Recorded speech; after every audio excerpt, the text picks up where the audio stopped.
Good morning students. हम लोग पढ़ रहे थे इकोलॉजी में पर्यावरण कारक। पर्यावरण के जो कारक थे उसमें हमने 3 पार्ट में डिवाइड किया था, फिजिकल, केमिकल और बायोटिक। और उसके अंदर भी हमने कहा था जो पहले वाले 2 हैं उनको हम एबायोटिक में काउंट करते हैं, और उसमें से भी हमने एक ले चुके थे और वो था हमारा जलपात। अब जो हमारा दूसरा जो है इम्पोर्टेंट पर्यावरण कारक है वो है तापमान। ताप किसी पदार्थ की ऊष्मा के मापन की एक महत्वपूर्ण इकाई है। इसे हम सेल्सियस, सेंटीग्रेड, फ़ारेनहाइट, केल्विन आदि पैमाने पर नाप सकते हैं। एमकेएस में इसे हम सेल्सियस में नापते हैं, और इस पैमाने में शुद्ध पानी के जो जमाव बिंदु है उसको 0 डिग्री और खोलते पानी के तापमान को 100 डिग्री मानकर समान भागों में विभाजित किया गया है। तापमान एक प्रमुख अजैविक जलवायु वातावरणीय कारक है।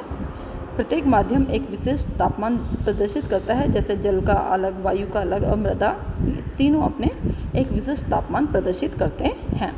इसी प्रकार पौधे एवं जंतुओं का भी एक विशेष तापमान होता है। वातावरण का तापमान जीव की विभिन्न गतिविधियों को प्रभावित करता है, अतः इसके विभिन्न पहलुओं से अवगत होना पारिस्थितिकी की समझ के लिए जरूरी है। पृथ्वी पर ताप का प्रमुख स्रोत जो है वह सूर्य से आने वाली ऊर्जा है, और हम सबको मालूम है कि पृथ्वी की 2 गतियाँ घूर्णन और परिक्रमण के कारण तापमान में परिवर्तन होता रहता है। और पृथ्वी जो है वो अपनी धुरी पर एक ओर झुके रहती है, जिससे के कारण सदैव एक ही भाग सूर्य के समक्ष नहीं रहता। मार्च से सितंबर पृथ्वी के उत्तरी गोलार्ध पर सूर्य की किरणें अधिक सीधी पड़ती हैं, परंतु इसी समय दक्षिणी गोलार्ध पर सर्दियाँ होती हैं। सितंबर से मार्च उत्तरी गोलार्ध पर सूर्य की किरणें तिरछी रहती हैं, अतः यहाँ ठंडे महीने होते हैं। अगर हम पृथ्वी की धुरी पर झुकाव होना और विभिन्न भागों के तापमान में अंतर का कारण जो है उसके आधार पर हम पृथ्वी के जो है वो निम्न 3 भाग पहचाने जा सकते हैं। पहला है ट्रॉपिकल जोन। अगर आप देखेंगे ट्रॉपिकल जोन जो है वो 0 डिग्री अक्षांश से उत्तर व दक्षिण से 23 डिग्री 23.5 डिग्री तक है, जबकि टेम्परेट जोन है जो है वो 23.5 डिग्री उत्तर व दक्षिण से 67.5 डिग्री व दक्षिण अक्षांश तक है, जबकि जो शीत कटिबंध है जिसे हम फ्रीज जोन कहते हैं वो 67.5 से उत्तर व दक्षिण ध्रुव तक है।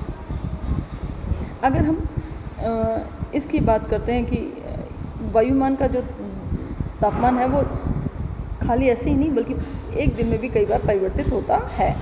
दिन में तापमान स्थानीय मध्य दिवस के 2 या 4 घंटे बाद तक अधिकतम होता है और सूर्योदय के आसपास सबसे कम होता है। आप लोगों को मालूम है कि राजस्थान में धौलपुर, सीकर, चूरू यहाँ सबसे ठंडे होते हैं, और सबसे गर्म भी यही होता है, क्योंकि रेत जो है वो जल्दी ठंडा और जल्दी ही गर्म होता है। न्यूनतम तापमान आज तक का इस पृथ्वी पर साइबेरिया में -70 डिग्री सेंटीग्रेड हो चुका है, जबकि अगर हम भारत की बात करें तो लेह में -45 डिग्री सेंटीग्रेड दर्ज किया जा चुका है। और इसी तरह मैक्सिमम भी हमारे जो है वो मैक्सिमम 50 डिग्री तक हो सकता है, और गंगानगर में ये 48 डिग्री सेंटीग्रेड कई बार नापा गया है। अगर हम इसको जल वाले किसी भी भाग में लेते हैं, जैसे लेक में लेते हैं, तो वहाँ पे भी लेक में जो है वो थर्मल स्ट्रेटिफिकेशन होता है, मतलब 3 लेयर होती हैं। अगर हम देखते हैं तो जो पहली लेयर है जिसे हम एपिलिमियन कहते हैं, एपिलिमियन जो है उसके अंदर जो है तापमान गर्म रहता है, और यहाँ 21 डिग्री या इससे अधिक हो जाता है, क्योंकि इस पर आपको मालूम है कि सबसे पहले ऊपरी पूर्वी भाग पे सबसे पहले सूरज की किरणें काफ़ी लंबे टाइम तक रहती है, इसलिए इसका टेम्परेचर अधिक होता है। दूसरा जो स्तर होता है उसका वो होता है थर्मोक्लाइन। इसका मतलब है यहाँ पे तापमान सबसे अधिक परिवर्तन रहता है, 9 डिग्री से 21 डिग्री तक होता है, और सबसे नीचे जो होता है उसे हम कहते हैं हाइपोलिम्नोन और अंडर लेक। ये ठंडा तो होता है लेकिन इसका टेम्परेचर बहुत ज़्यादा वेरी नहीं करता, बदलता नहीं है। तो अगर हम लेक की बात करते हैं तो इसमें 3 थर्मल स्ट्रेटिफिकेशन हो गया। मीन्स थर्मल स्ट्रेटिफिकेशन का मतलब होता है किसी चीज़ को हम स्ट्रेटिफाइड मतलब लेयर में बदलें या हम उसको स्तरीकरण करें, 3 स्तर बने और उसका स्तर का कारण क्या हो, थर्मल हो, इसलिए हम कहते हैं थर्मल स्ट्रेटिफिकेशन इन लेक। अगर हम इसका इफ़ेक्ट देखते हैं तापमान का पादपों और जीवों पे, तो सबसे पहले वोन होफ था, जिसके रूल था कि rate of biochemical reaction double with every increase of 10 degree centigrade, कि 10 डिग्री अगर बढ़ता है टेम्परेचर तो जीवों की बायोकेमिकल रिएक्शन भी बदल जाती है, उनकी अभिक्रिया दुगनी हो जाती है। और इस वजह से जो ये है वो आपको दर्शाता है कि हमारा जो शरीर है या जीव, कोई भी पौधा हो या एनिमल हो, उन सब का तापमान के साथ कैसे चेंज होता है। क्योंकि मेटाबॉलिक अगर एक्टिविटी चेंज होती है, बायोकेमिकल रिएक्शन चेंज होती है, तो नेचुरली हमारे अंदर वाले जैसे एंजाइम्स हैं, उत्प्रेरक हैं, सारे अपनी तापमान पर आकृतिक हो देते हैं। क्योंकि आप लोगों को सबको मालूम है कि सारे एंजाइम प्रोटीन हैं और प्रोटीन हाई टेम्परेचर पर डीनेचर हो जाते हैं। अगर हम टेम्परेचर की बात करते हैं तो टेम्परेचर के हिसाब से जो बहुत ज़्यादा टेम्परेचर को लंबे तापमान पे बर्दाश्त कर सकते हैं उन्हें हम यूरीथर्मल कहते हैं, और जो बहुत थोड़े रेंज को ही कर पाते हैं उन्हें हम स्टेनोथर्मल कहते हैं। क्योंकि कुछ लोग तो जैसे अगर हम किसी शैवाल की बात करते हैं तो वो 4 डिग्री से लेकर 45 डिग्री सेंटीग्रेड तक आराम से रह जाते हैं, और कुछ पादप शैवाल तो ऐसे हैं जो 0 डिग्री सेंटीग्रेड से 100 डिग्री सेंटीग्रेड पर भी जीवन सक्षम रहते हैं, मतलब जीवन यापन कर सकते हैं। जबकि अगर हम सांप, मेंढक आदि की बात करते हैं तो वो बहुत उसमें टेम्परेचर पर नहीं रह पाते, इसलिए उनको हम स्टेनोथर्मल कहते हैं। और यही नहीं है, इसका मुकाबला करने के लिए जो जीवों में मॉर्फोलॉजिकल भी चेंज होते हैं, आप लोगों ने पढ़ा है, एनाटॉमिकल भी चेंज होते हैं, बायोकेमिकल एंड फिजियोलॉजिकल भी होते हैं, और कुछ में बिहेवियर भी होते हैं। जितने भी एस्टिवेशन है, हमने वो जो इसका हिबरनेशन है, ये सारे बाहर के तापमान से अपने आप को अनुकूल करने के एडेप्टेशंस हैं। नेक्स्ट आता है हमारा टेम्परेचर एंड फिजियोलॉजी। अभी हमने बात की कि हमारे जैसे ही जो टेम्परेचर है उसको जंतु मेंटेन करने की कोशिश करते हैं, ठीक है। और जो हॉट ब्लडेड जिसे हम कहते हैं स्तनी, जिसमें मैमल्स और बर्ड्स आते हैं, उनमें ये क्षमता पाई जाती है कि वो अपना तापमान नियत रख सकते हैं, चाहे वातावरण का तापमान घटे या बढ़े। इसलिए हम अपने आप को कहते हैं कि हमारा जो तापमान है वो 98.6 डिग्री सेंटीग्रेड है। और ऐसे जो अपना टेम्परेचर नियत रख सकते हैं उनको हम एंडोथर्मिक कहते हैं, और अन्य जंतु जो हैं वो वातावरण के परिवर्तन के साथ ठंडे व गर्म हो जाते हैं, उनको हम एक्टोथर्मिक कहते हैं। इसके अंदर जो है मोनोट्रिम और मार्सुपियल्स भी आते हैं। अगर हम वनस्पतियों की बात करें तो वनस्पतियों में भी सेम इसी तरह की सहन क्षमता के आधार पर वर्गीकृत किया जाता है, जिनके 4 समूह हैं। मेगाथर्म वे पादप जो वर्ष भर अधिक तापमान का सामना करते हैं, जैसे रेगिस्तानी पौधे। मीजोथर्म ऐसे वनस्पति जो वर्ष के दौरान कम व ज़्यादा तापमान दोनों का सामना करते हैं। उष्ण कटिबंधीय पर्णपाती वन है। माइक्रोथर्म ऐसे वनस्पति जो वर्ष भर निम्न तापमान मुकाबला करते हैं। कोनिफेरस फॉरेस्ट जो है वो इसी प्रकार के एग्जाम्पल हैं। हेकिस्टोथर्म जो वनस्पति एल्पाइन जिसे हम कहते हैं वो अत्यंत निम्न ताप पे रहती हैं, इस प्रकार की वनस्पतियाँ कहलाती हैं। तापमान जो है वो हम पहले भी पढ़ चुके हैं कि वॉन होफ ने कहा था कि रेट ऑफ बायोकेमिकल रिएक्शन जो है डबल हो जाती है हर एक 10 डिग्री सेंटीग्रेड बढ़ने पर। और जीवों की तरह पादपों में भी वाष्पोत्सर्जन, श्वसन, प्रकाश संश्लेषण, वृद्धि, स्वांगीकरण भी प्रभावित होते हैं। जैसे एग्जाम्पल के तौर पे हम लेते हैं कि अगर कम तापमान पे जो है नाइट्रोजन फिक्सेशन जो है वो अधिक होता है। नेक्स्ट हम बात करते हैं टेम्परेचर एंड मॉर्फोलॉजी। अगर टेम्परेचर और मॉर्फोलॉजी की बात करते हैं तो तापमान का जो है शरीर की बनावट पर सीधा प्रभाव देखा जा सकता है। और सबसे पहले इसमें साइंटिस्ट थे बर्गमैन उन्होंने देखा और एक रूल दिया। इनके अनुसार ठंडे प्रदेशों में उष्ण रक्त प्राणियों का शरीर अधिक बड़ा होता है, मीन्स जिसे हम वार्म ब्लडेड कहा था, जिसमें मैमल्स और एवीज आते हैं, अधिक बड़ा होता है, जबकि शीत रक्त प्राणियों का शरीर ठंडे प्रदेशों में छोटा होता है। ये एक सर्वमान्य तथ्य है कि जितना सरफेस एरिया अधिक होगा, अधिक ऊष्मा का ह्रास होगा, या हम उसे कहते हैं वो निकाल देगी। इसलिए छोटे आकार के शरीर के आयतन से सतह क्षेत्रफल ज़्यादा होता है और इस कारण ठंडे प्रदेशों में बड़ा आकार अधिक उपयोगी होता है। किंतु छोटे जंतु घने जिनमें थिक फर होता है, इस नियम के विपरीत छोटे होकर भी ठंडे प्रदेशों में आराम से रह लेते हैं। इसी तरह एक साइंटिस्ट थे रेंस, उनके अनुसार ठंडे प्रदेशों के पक्षियों के पंख अधिक नुकीले व कम चौड़े होते हैं, जबकि गर्म क्षेत्र के पक्षियों के पंख चौड़े होते हैं।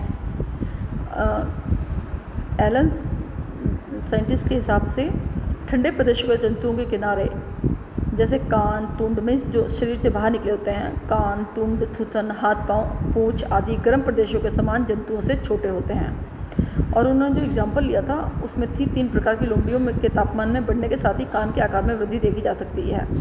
इसके अंदर उन्होंने जो एग्जाम्पल लिया, एल्पेक्स लेगोपस अत्यंत ठंडे स्थानों पर पाई जाती है। वल्पस अपेक्षा कम सर्द क्षेत्र की लोमड़ी है, और रेगिस्तानी लोमड़ी जिसे मेगालोटिस जर्डा गर्म स्थलों पर पाई जाती है। इनके कान अधिकतम चौड़े पाए गए। इसका लाभ यह है कि अधिक सतह होने के कारण यह ऊष्मा का तेज़ी से डिसिपिएट कर अपना तापमान नियंत्रण रख सकती है। और एलन जो रूल है वो कई बार एग्ज़ाम में पूछा जाता है, इसलिए और इसको अभी हम एक बार और लेंगे। तो एलन रूल जो है वो एग्ज़ाम पॉइंट ऑफ व्यू से भी बहुत इम्पोर्टेंट है। नेक्स्ट जो जॉर्डन रूल है उसके अनुसार अधिक तापमान वाले क्षेत्रों की मछलियों में वर्टिब्री की संख्या कम पाई जाती है। नेक्स्ट हमारा जो है वो है टेम्परेचर एंड पिगमेंटेशन। आप लोगों ने देखा भी होगा, जो सर्द प्रदेशों के नागरिक हैं वो ज़्यादातर गोरे होते हैं, चाहे हम यूके, यूएसए जो भी लेते हैं, और जो कि गर्म प्रदेशों के हैं जैसे अफ्रीकन हैं वो उनमें पिगमेंटेशन ज़्यादा होता है और वो ब्लैक कलर के होते हैं। तो वन हानिकारक विकिरण को बचाने हेतु उपयोगी है, इसलिए नेचुरली गर्म स्थानों पे के जंतु जो हैं वो गहरे रंग के होते हैं। इसे हम ग्लोगर रूल कहते हैं। और इसके अनुसार एक ही जाति की रेसेस यदि गर्म व ठंडे स्थानों पर मिले तो गर्म व आर्द्र स्थान की रेशें अधिक पिगमेंटेड होती हैं।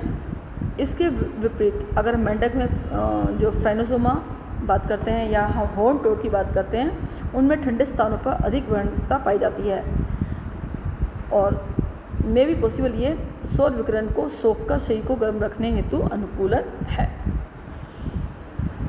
अगर हम नेक्स्ट पे चलते हैं कि टेम्परेचर का रिप्रोडक्शन पे क्या प्रभाव है, तो टेम्परेचर और रिप्रोडक्शन में डायरेक्ट संबंध है। तापमान से प्रजनन ऋतु, समय, लिंग अनुपात और जनन क्षमता सभी प्रभावित होते हैं। अगर हम एग्जांपल के तौर पे लेते हैं तो बहुत सारे रोटोफर्स और डेफेनिया जैसे जंतुओं में टेम्परेचर का लिंग अनुपात पे सीधा इफ़ेक्ट है। जनरली जो टेम्परेचर होता है उस पर डेफिनिया जो है पार्थोजेनेटिकली अगर रिप्रोड्यूस करता है तो उससे मादाएं उत्पन्न होती हैं, परंतु जैसे जैसे तापमान बढ़ता है तो नर व मादा दोनों उत्पन्न कर सकता है पार्थोजेनेसिस से। इसी प्रकार हम प्लेग नामक महामारी के अगर वो देखते हैं, प्लेग फिला देखते हैं, तो वो 21 से 25 डिग्री तक, जिसे हम मीन टेम्परेचर कहते हैं, मादा की तुलना में नरों की संख्या अधिक होती है। इसी तरह साइक्लोप्स की एक जाति है, तापमान लिंग अनुपात सेक्स रेशो प्रभावित पाया गया। तापमान बढ़ने पर इसमें नरों की संख्या अधिक हो जाती है। और इस तरह से अगर हम देखते हैं तो तापमान का खाली इसी पे नहीं, डिस्ट्रीब्यूशन पे भी फ़र्क पड़ता है। मीन्स तापमान जो है वो वहाँ पे रहने वाले जंतु और वनस्पति को निर्धारित करने वाला महत्वपूर्ण कारक है।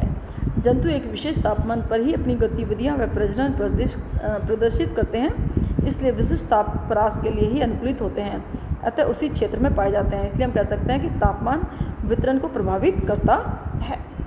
उदाहरण तक कोरल गर्म तापमान पसंद करते हैं, अतः 21 डिग्री सेंटीग्रेड से कम समुद्री ताप वाले क्षेत्र में नहीं पाए जाते हैं। इसी प्रकार इकाइनस एस्कुलेंटिस गर्म ताप पर ही अधिकतम वृद्धि प्रदर्शित करता है, तो दूसरी ओर कोल्ड वाटर फिशेज जो होते हैं वो ठंडे पानी को पसंद करती हैं।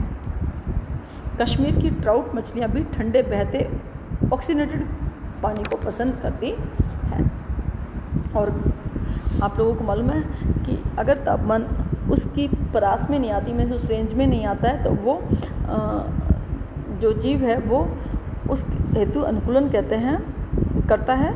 और आप लोगों ने देखा होगा कि ठंडे पानी से बचने के लिए व्हेलों की त्वचा अवरोधक या ताप कुचालक वसा की मोटी परत पाई जाती है, जिसे हम ब्लबर कहते हैं।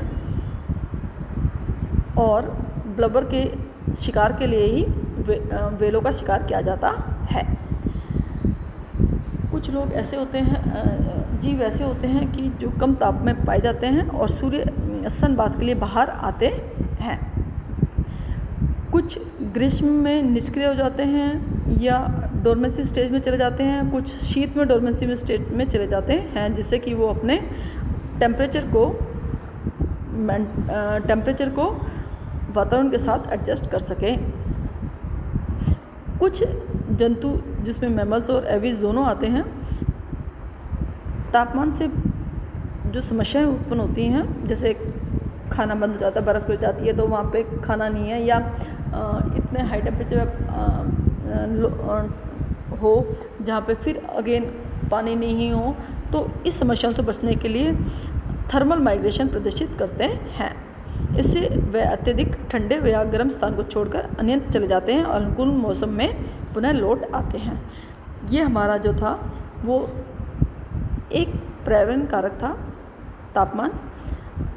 अब हमारे 2 हो चुके हैं, एक जलपात और एक टेम्परेचर। कल हम नेक्स्ट पढ़ेंगे जो इम्पोर्टेंट बहुत है, लाइट। Thank you.